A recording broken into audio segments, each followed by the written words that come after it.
Hello students, कैसे हो आप लोग। गुड इवनिंग टू ऑल, कैसे हो। तो चलिए, जैसा कि मैं अपने YouTube channel Shiv K Chauhan SK sir पर जो जेई मेंस के एग्ज़ाम चल रहा है उसके सॉल्यूशन केमिस्ट्री के जो है वो देता जा रहा हूँ 1 bye 1।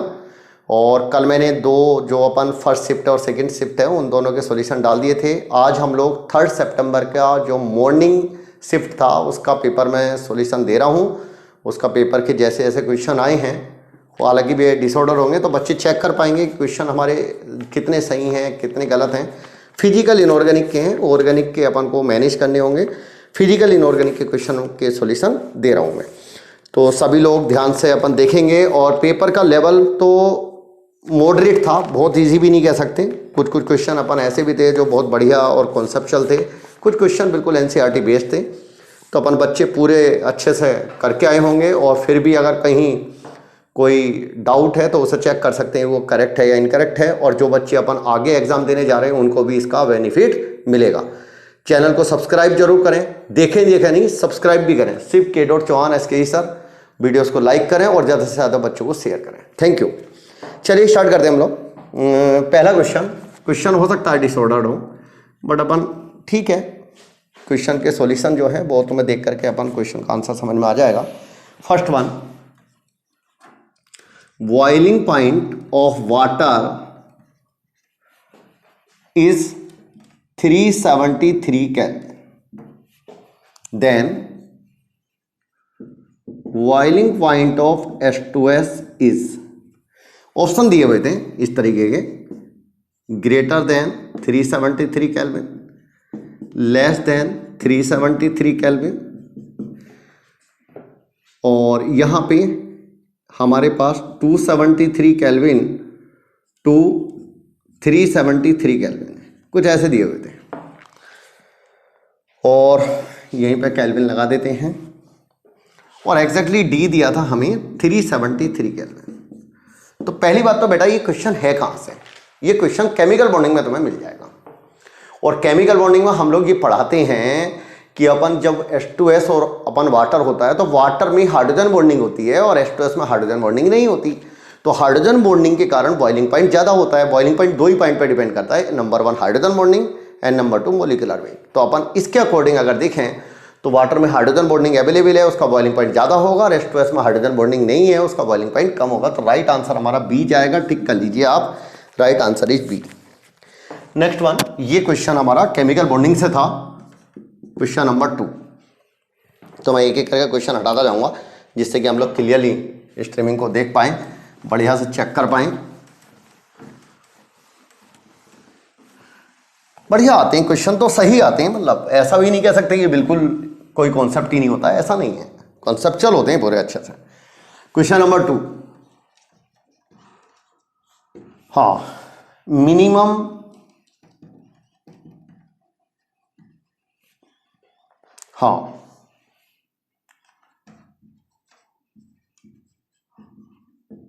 Is minimum bond length is, तो select which has minimum bond length, मतलब ये एक क्वेश्चन था, select which has minimum bond length. अपन थोड़ा सा चेंज करके लिख देते हैं, select which has minimum bond length.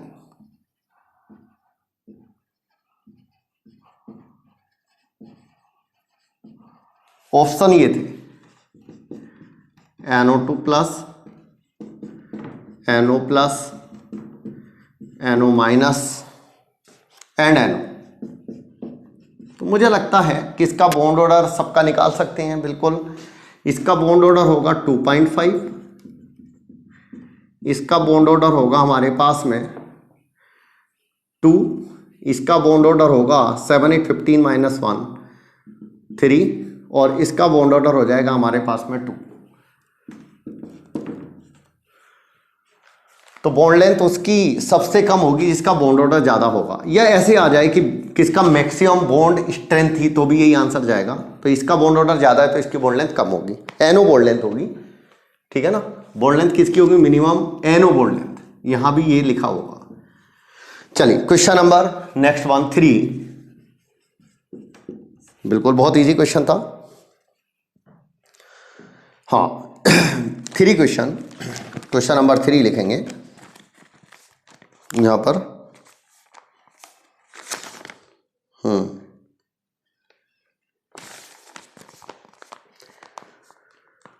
Percentage weight by weight find है, find percentage weight by weight of H2O in solution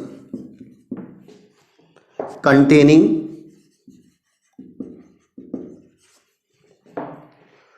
glucose with mole fraction of glucose is equal to 0.1। हाँ ये दिया हुआ, और इसमें ऑप्शन हमें दिए थे 20%, बी दिया था हमें 25.3%, ये मेमोरी बेस्ड है भाई जो बच्चों ने बताया। सी दिया था 27.4% और डी दिया था 47.3%। तो कर सकते हैं क्या क्वेश्चन को? बिल्कुल कर सकते हैं अपन। परसेंट वेट बाय वेट जानते हो क्या करना? तो इसका आंसर क्या दोगे? सही आंसर निकाल सकते हो?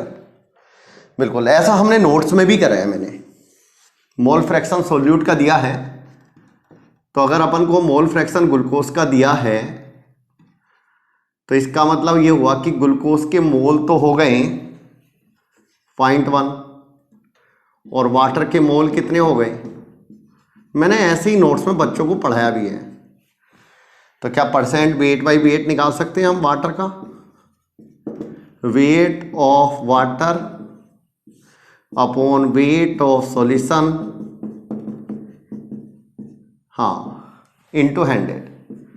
ये वैल्यू कितनी आ जाएगी? 47.3% अप्रोक्स आ जाएगी। डी आंसर टिक कर दीजिए। बिल्कुल, बहुत इजी था, मुझे लगता है ये बहुत ही आसान क्वेश्चन था। ठीक है, क्वेश्चन नंबर 3 हो चुका है, टिक कर देंगे हम लोग। आंसर क्या रहेगा हमारा? 47.3%, बहुत ही आसान, 47.3%। सभी ने इस मेथड को सीख लिया होगा। Fourth question, question number 4, which of the following, ये अभी मैं ही पढ़ाया मैंने, जो अपना पी फेस चलता है 12th वाले बच्चे जो अभी पढ़ रहे हैं उनको कराया है ये वाला क्वेश्चन, सेम क्वेश्चन बिल्कुल। हाँ, which of the following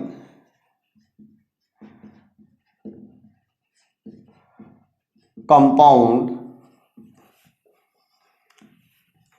so optical isomerism. बहुत ही आसान भाई, ये बहुत आ रहा है बच्चों से, सभी से कहना है कि ऑप्टिकल के केसेज अच्छे से स्टडी करें। हाँ, ऑप्टिकल ज्योमेट्रिकल कोऑर्डिनेशन नंबर 4 और 6 दोनों में। ऑप्शन ए है FeOH twice Cl2 2-।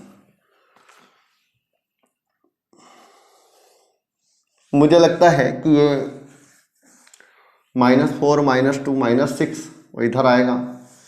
Oxidation number अपन वेरीफाइड करनी पड़ेगी, तो इसे तो हम छोड़ देते हैं, यहाँ पे N चार्ज मान लेते हैं, और ये हो गया ट्रांस।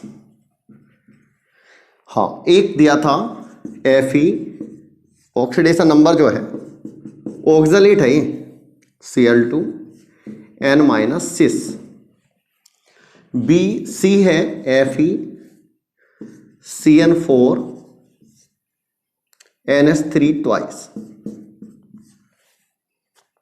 हाँ, N- ट्रांस।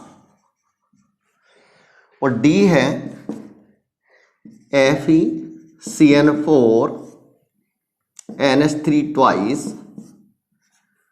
सिस। बिल्कुल, आंसर क्या जाएगा बताइए? मुझे तो क्लियर समझ में आ रहा है कि MA4B2 वाले जो हैं वो ज्योमेट्रिकल शो करते हैं, ऑप्टिकल नहीं करते, तो ये तो दोनों तो कैंसिल हो गए, हटा दीजिए आप। अब इन दोनों पे आइए, इन दोनों में ये फॉर्म क्या है? MAA2B2। तो यार ये तो ट्रांस वाला तो हो जाएगा ऑप्टिकल इनएक्टिव, तो ये तो ऑप्टिकल इनएक्टिव हो गया। और सिस वाला हो जाएगा ऑप्टिकल एक्टिव। क्लियर है क्या बेटा? तो राइट आंसर बी चला जाएगा यार। Ma2B2 में ऑप्टिकल एक्टिव कौन सा होगा? सिस वाला। तो राइट आंसर बी टिक कर दीजिए। और कंपाउंड है MAA2 मतलब MOX आयरन OX2 Cl2N- सिस फॉर्मूला, ठीक है ना। हाँ, नेक्स्ट वन क्वेश्चन नंबर 4 हो चुका है, 5 पर आएंगे हम। मैं हटा दूं इसे। क्वेश्चन नंबर 5 बहुत ही बढ़िया, बहुत बढ़िया क्वेश्चन था। क्वेश्चन नंबर 5 फाइंड, बहुत बढ़िया क्वेश्चन है, मेरा बहुत फेवरेट क्वेश्चन है ये, मतलब मैं बहुत बार ये आइनिक में दे चुका हूं। Which of the given mixture form buffer solution. बहुत ही बढ़िया question.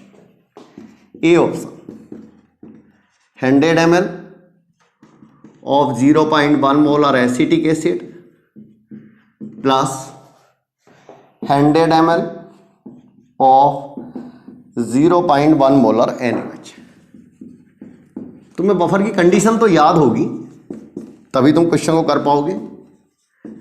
100 ml of 0.1 molar HCl and 200 ml of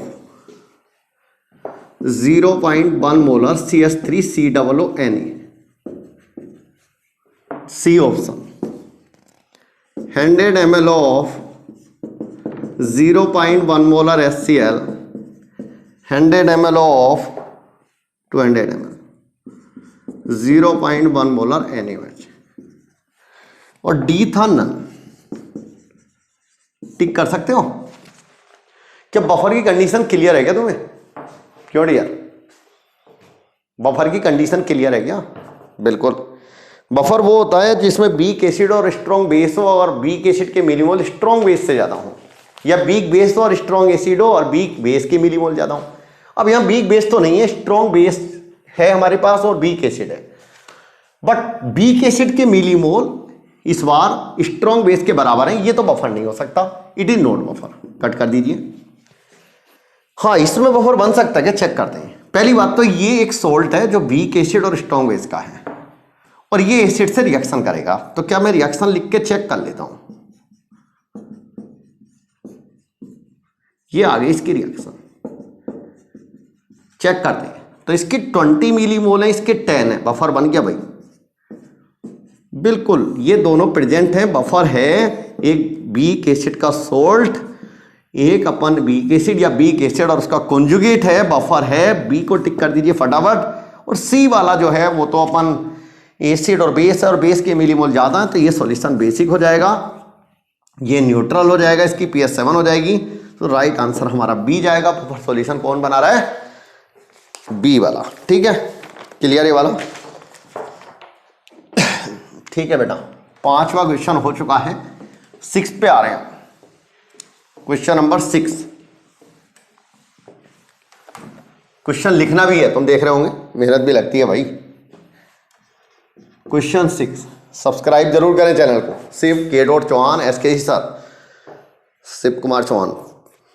15 year हो गए भाई पढ़ाते हुए हम लोगों को भी।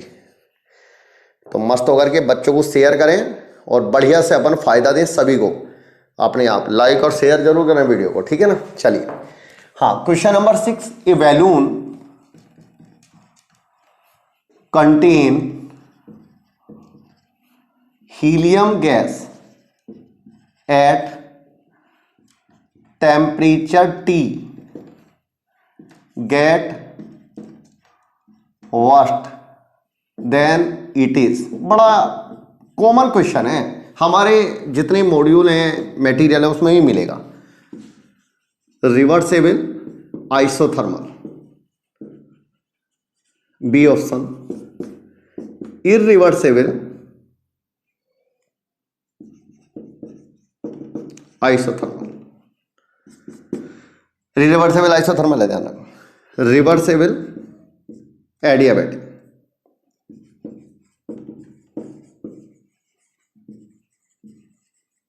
और इररिवर्सेबल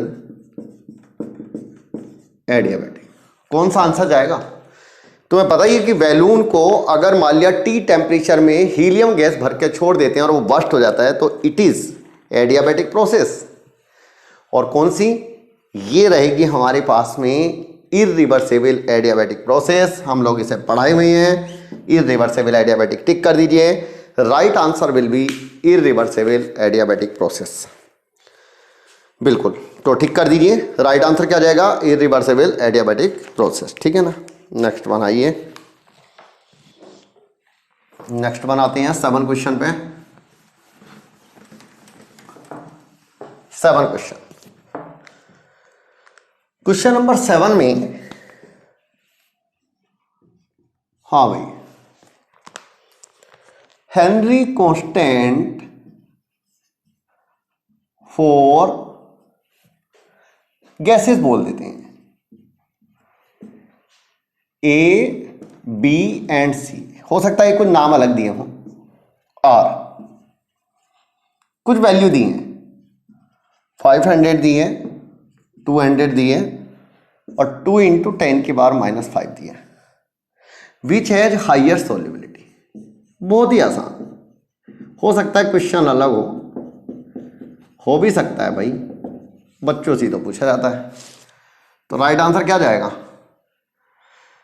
तो पता ही है, solubility is inversely proportional to Henry constant. Remember it, याद भी होगा। हेनरी कांस्टेंट बढ़ता है, सोल्युबिलिटी कम हो जाती है। तो जिसकी हेनरी कांस्टेंट ज़्यादा रहेगा उसकी सोल्युबिलिटी अपन पे कम रहेगी। तो इसका मतलब इसका हेनरी कांस्टेंट सबसे कम है तो इसकी सोल्युबिलिटी ज़्यादा होगी। तो राइट आंसर सी जाएगा। अगर यहाँ पर गैस कुछ और है तो वो गैस अपन आइडेंटिफाई कर लेंगे, जिसका हेनरी कांस्टेंट कम होगा उसकी सोल्युबिलिटी ज़्यादा होगी। तो आसानी था 7 क्वेश्चन। 8 फिजिकल का है। Question number 8। बिल्कुल, हम लोग बहुत बढ़िया से उस क्वेश्चन को सोल्व कर सकते हैं। क्वेश्चन नंबर 8 जो है, ध्यान देंगे। क्वेश्चन नंबर 8, हाँ, find the radius of atom. Find the radius of atom if as length is equal to 405 picometer। भाई ऐसा एनसीईआरटी में दिया हुआ। Density of solid is 2.7 into 10 की पावर 3 kg पर मीटर क्यूब। डाटा को देख लेना भाई। And atomic mass is equal to 2.7 into 10 की पावर -2 kg। चेक कर लेना। तो सबको पता ही है फार्मूला क्या लगाएंगे? D बराबर ZM अपॉन A क्यूब यानी। ठीक है, मुझे लगता है यूनिट वाइज रख करके हम लोग यहां से क्या निकाल लेंगे भाई? यहां से Z निकाल लेना। Z4 आ जाएगा। Z4 आती कैसी लैटिस हो गई? FCC। ठीक है, क्या सबको पता है FCC में क्या होता है? बिल्कुल, 4R बराबर A√2। 4R बराबर A√2। तो क्या यहाँ से अपन वैल्यू आ जाएगी हमारे पास A अपॉन 2√2। बिल्कुल, एल दी है, 2√2 कर देना, वैल्यू आ जाएगी हमारे पास। मुझे लगता है रेडियस यहीं से आ सकती है, एज लेंथ अपॉन 2√2। बिल्कुल, वैल्यू निकाल लेना। और ये वैल्यू शायद ये क्वेश्चन इंटीजर में आया था, तो ये चेक कर लेना कितना आ रहा है। 115.5 आएगी वैल्यू। लाइट हो गया भाई ये पिकोमीटर में। चलिए हम लोग आगे बढ़ते हैं।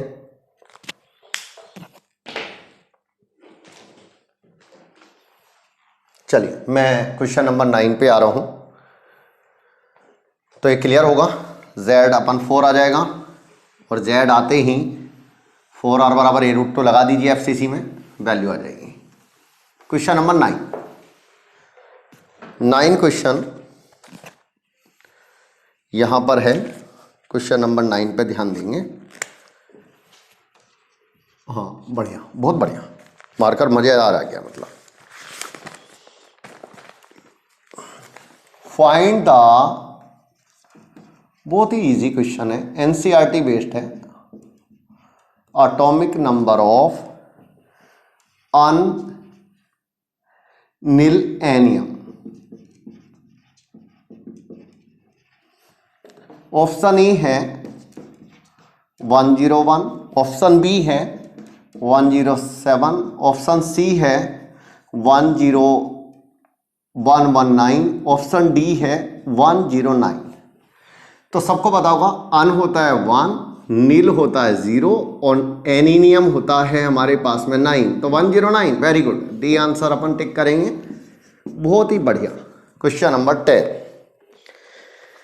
बहुत ही बढ़िया इनऑर्गेनिक का क्वेश्चन हम लोग लेने जा रहे हैं, सब लोग ध्यान देंगे। क्वेश्चन नंबर 10, तो मैं 10 क्वेश्चन को डिस्कस करने जा रहा हूं।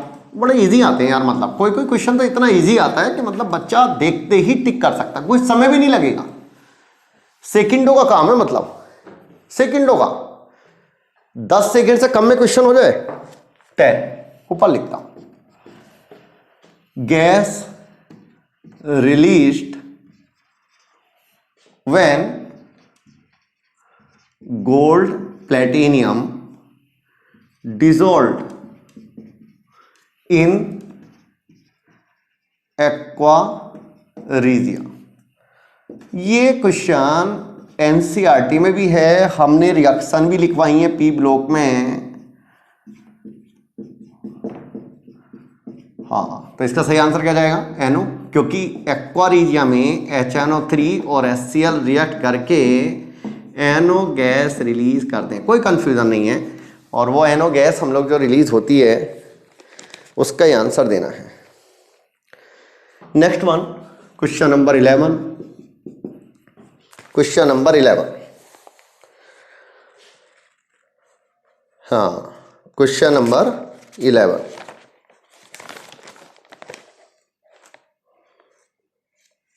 हाँ 11 में लिखें द वॉल्यूम, ये शायद क्वेश्चन इंटीजर था यार, तो मैं एक बार ऑब्जेक्टिव पहले ले लेता हूं। 11 में मैं ऑब्जेक्टिव ही ले लेता हूं। In pyrophosphoric acid how many P double bond OH bond and POP bond are, ये बताना है। तो स्ट्रक्चर से पता चल जाएगा। ऑप्शन ऐसे दिए हुए थे ABCD 421 241 302 222। तो क्या ठीक कर सकते हैं? बिल्कुल, स्ट्रक्चर जानते हो क्या? H4P2O7 पायरोफॉस्फोरिक एसिड, फार्मूला जानते हो ना, क्या होता है? क्या होता है H4P2O7, ठीक है ना। तो ऊपर मिटा देता हूं, फिर अपन और क्लियर हो जाएगा थोड़ा सा। हाँ भाई, क्या फार्मूला पता है क्या? बहुत ही मजेदार क्वेश्चन था।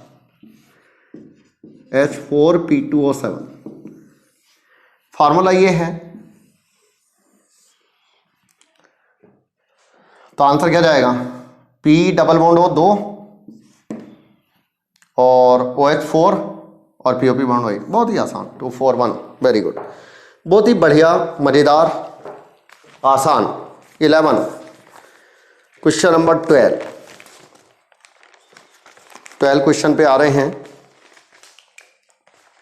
क्वेश्चन नंबर 12, हो सकता है इंटीजर हो, बच्चे ज़्यादातर बोल रहे हैं कि इंटीजर है क्वेश्चन। तो चलिए, जैसा भी है मैं तो सोल्व कर दे रहा हूँ। अब इंटीजर और वो क्या होता है, अपने क्वेश्चन होना चाहिए, बस सॉल्यूशन मिलना चाहिए तुम्हें। Question number 12, the volume strength of H2O2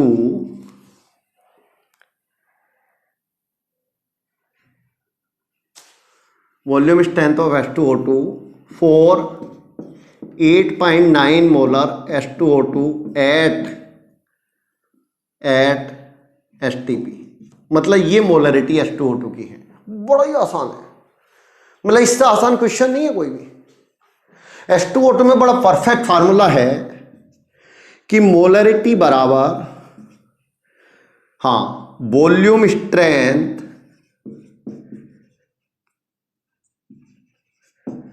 upon 11.2। Formula question है, नॉर्मलिटी निकालनी है तो 5.6 बिल्कुल।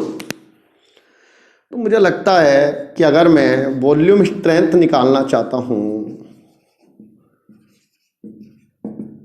तो मैं मोलरिटी को 11.2 से मल्टीप्लाई कर दूं, 8.9 को 11.2 से, और वैल्यू क्या आएगी 99.68 ये आ जाएगी। टिक कर दीजिए, ऑप्शन लिख दीजिए, क्लोजेस्ट आंसर लिखना था 99.6 वॉल्यूम स्ट्रेंथ। नेक्स्ट वन, हाँ भाई नेक्स्ट वन क्वेश्चन लिखे हम लोग। एक क्वेश्चन और था जो देना है, वो है एक हमें CFSE का क्वेश्चन भी है, और वैसा वेरीफाई कर लेना कि बच्चों को आया क्या नहीं आया वो।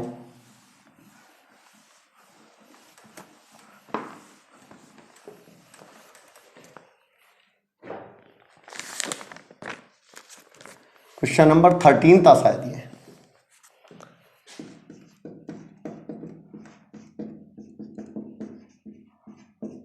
देख लेना क्लोज यही है क्या, कुछ और भी हो सकता है। तो इसका आंसर तो बड़ा आसान होगा, टाइटेनियम +3 3D1 हो जाएगा ये। और CFSE का फार्मूला जानते ही हैं, कितना होता है -0.4 delta note plus 0.6 delta naught. हाँ, एक बार इसे पूरा लिख देते हैं, NT2G plus 0.6 delta naught NEG plus XP। तो ये तो आएंगे नहीं, ये आएंगे तो वैल्यू क्या आएगी -0.4 डेल्टा नोट CFSE आ गई ये वैल्यू, और NT2G की वैल्यू है 1, यही तो आएगा 1 इलेक्ट्रॉन बिल्कुल। हाँ भाई -0.4 डेल्टा नोट। तो क्वेश्चन ऑलमोस्ट हो गए हैं। Thermal power plant lead to, thermal power plant से कौन सी गैस निकलती है पता क्या? ये तो तुमने, ये हालांकि फिजिकल इनऑर्गेनिक का नहीं है, केमिस्ट्री इन एवरीडे लाइफ का है। थर्मल पावर से कौन सी अपन गैस निकलती है पता क्या? हाँ तो लिख लीजिए, 14 है शायद ये, thermal power plant lead to. तो मैं तो डायरेक्ट ही बता देता हूँ कौन सी गैस होती है वो, क्या होता है CO2 निकलती है। हाँ तो अपन लीड टू, इसमें दिया है एसिड रेन है, डिप्लेक्शन ऑफ ओजोन लेयर है, डिप्लेक्शन ऑफ ओजोन लेयर, और C है